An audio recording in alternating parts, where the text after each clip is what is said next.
One day she came home and the teacher had told her that God made you a boy. And she crawled up in my lap and she said, "How can I get God to change his mind?" And just cried. So I went out and bought her dresses.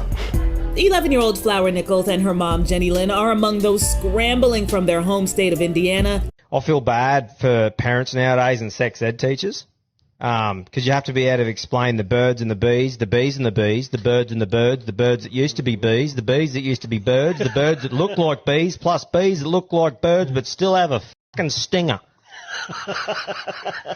It's becoming more and more common recently to see very disturbing videos such as this one with an interview of a child who is 11 years old who has taken puberty blockers for 2 years. But luckily, now we have people like Matt Walsh out there and a lot of others who have been calling out this BS for what it actually is. Matt Walsh responds to this video of that interview with the 11-year-old who has taken puberty blockers for 2 years. So since the child was 9 years old, they have been taking puberty blockers. Wow, man, that's just wild to me that these people, not only do they exist, but they also get platformed in a positive way. Like, people are celebrating this stuff. Hey, thank God we have people like Matt Walsh who actually have large platforms to call this stuff out, to bring attention to it, because whenever you start to bring this stuff up to certain people, they'll always say, "Oh, no, that doesn't happen. That's a very, very small percentage. That doesn't happen that often. It doesn't happen often enough to actually worry about." But honestly, if I'm being real with you, one time is too many times. And also, whenever you're platforming this, whenever you're celebrating it, you're only going to cause it to happen more and more. So these things need to be called out for what they are. It's absolutely evil. Let's check out what Matt Walsh has to say in response to this video. Go through the wrong puberty is like saying you've grown to the wrong height or you have the wrong eye color. It's totally incoherent, understandable coming from a confused child, but the adults know that this shit makes no sense at all and they foist it on their kids anyway. Let's check out this interview, man. Hopefully it doesn't get hit with anything, but let's check it out. One day she came home and the teacher had told her that God made you a boy. And she crawled up in my lap and she said, "How can I get God to change his mind?" And just cried. So I went out and bought her dresses. 11-year-old Flower Nichols and her mom, Jenny Lynn, are among those scrambling from their home state of Indiana to a doctor at the University of Chicago. Let me know in the comments if y'all actually believe that that ever happened, because I think that it's probably just the parents indoctrinating the child to think this way. That's what I personally think. But maybe even if so, even if the child did go to the mom and say something like that, that doesn't mean that you just completely enable this. This is obviously some kind of mental illness or some kind of confusion. You don't just enable it. You get the child help. You know, you explain to the child how life works.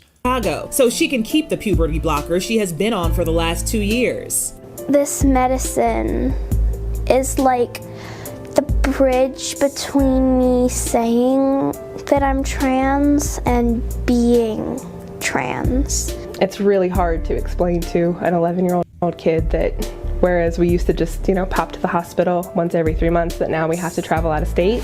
The family needed to find care outside of Indiana after Republican Governor Eric Holcomb signed a law in April banning transgender minors from accessing puberty blockers, hormone therapies, and surgical procedures. In June, a federal judge blocked parts of that law from taking effect July 1st. Without getting this medication, I will go through the wrong puberty, therefore making permanent changes to me.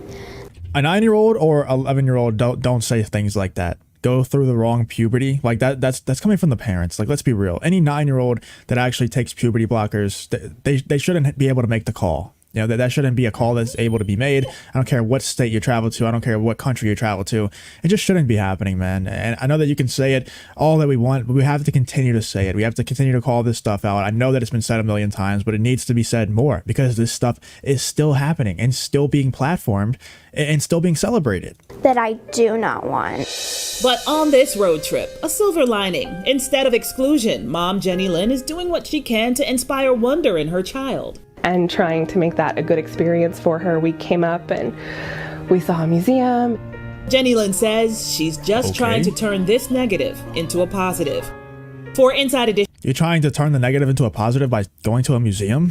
Going to alter their entire biology for the rest of their life. Like, people think you can always reverse these things. You can't always reverse these things. And honestly, I don't know the science about what happens whenever you do it before you actually go through puberty. But I don't think that this person will ever go through the puberty that they're supposed to go through. I don't think this person will ever go through a male puberty. I don't think, anyway. If the puberty blockers do their thing, I don't think they'll ever be able to do that. And that's really, really sad that that person, that child gets to make that decision, or the parents get to make that decision for the child whenever they're 9 years old. That's disgusting, man. Here, Matt Walsh says, once again, the child on the left is a confused boy dressed like a girl. The monstrosity on the right is an abusive mother who should be criminally charged and sentenced to life in solitary confinement. We can't be satisfied until these goblins are punished for what they've done to children. So this is either one of two things, right? It's either the parents are really, really indoctrinating this child, brainwashing this child into thinking that they're a girl, or it's a parent that's not strong enough to ever tell their child no. Either way, it's just as evil, but one of them is a lot more understanding than the other one. If you're the type of parent that tries to brainwash your child into changing genders, then you're a very, very evil person, and I can't for the life of me understand how you could possibly do that to a child. If you're one of those parents that can't say no to your child, I wouldn't personally ever be that type of parent, but I can kind of understand where you're coming from. You're just kind of, a weak-minded individual, and you're harming your child by being that weak-minded individual. So also we have Tim Pool and others responding to this situation as well. He responded to the video of this child and his mom. Am I supposed to be upset that these people are sterilizing themselves? So that's an argument that I see a lot of people use. They're like, oh, these people want to, sterilize themselves. Go ahead and let them. We're going to reduce the population of communists and socialists and stuff like that. And I can understand where they're coming from for sure, especially if the mom is the person who made the call. If the mom is the person who's brainwashing, yeah, the mom should probably be sterile, but it's too late for that. The mom already had a kid and the kid is 9 years old. The kid is not a communist or a socialist, you know what I mean? The kid could grow up to save the world for all we know, or it could grow up to be an extreme communist and socialist, who knows?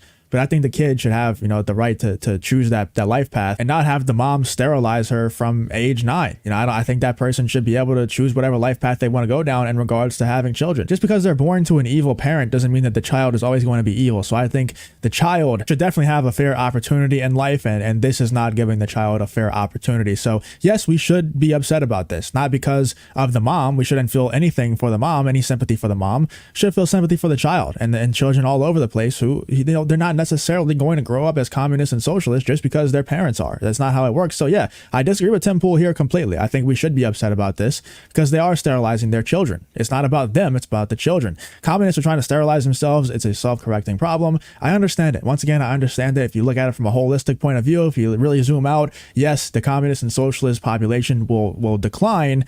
But in return, we have children who are completely innocent, who have nothing to do with these decisions, being sterilized, against their will pretty much. Let me know in the comments what you're thinking about Matt Walsh and Tim Pool's response to this disgusting video, this disgusting interview, and let me know what you're thinking. Do you agree with Tim Pool there, or do you agree with me? Let me know what you're thinking in the comments about this whole situation. Republican Governor Eric Holcomb signed a law in April banning transgender minors from accessing puberty blockers, hormone therapies, and surgical procedures.